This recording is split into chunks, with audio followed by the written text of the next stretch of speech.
This tutorial will demonstrate how to submit your immunization forms online. To get started, visit the Student Health Services website at stonybrook.edu/SHS. You can see the link to submit your health forms right here, but before we do that, let's click on Forms at the top to see more information about these requirements. If you need to supply these forms to your doctors, you can download them here. Once you have a copy of these forms filled out by your doctor, you can then submit them online. Please note you will need to scan these forms so that you can upload them online. To submit these forms, let's go back to the home page and click on the link to submit your health forms. You can also visit the website on the screen. You will need to log in with your NetID and password.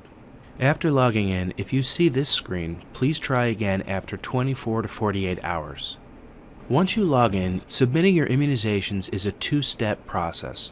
First, you will need to enter the dates of your MMR vaccines, and then you will need to upload the immunization forms. Click on Immunizations at the top, and then click on Enter Dates. Enter the dates for both doses of your MMR vaccine as it's listed on your immunization forms. This is usually the most common way this requirement is met. If you met this requirement in a different way, you can enter this information down below. You would do this, for example, if you received one MMR and one individual measles vaccine, or maybe you've had two measles vaccines, one mumps vaccine, and one rubella vaccine, all administered on different dates. It may also be possible that you've had lab tests that provide proof of positive immunity to one or more of these diseases. All of this information would be entered in the alternate area. Once you are done here, click on the Submit button at the bottom or right side of the page. You will now need to upload your forms. Click on Upload at the top of the screen and first read the uploading instructions.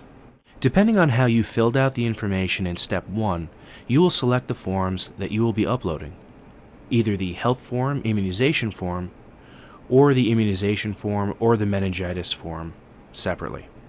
Once you have selected the file from your computer, click on Upload. You can see and view the documents that are on file down below. To see a history of immunizations you have submitted and view their status, go back to Immunizations at the top and click on View History. Here you can view all of the immunizations you have provided as well as their status. For more information, please visit us at stonybrook.edu/SHS. Thank you for watching.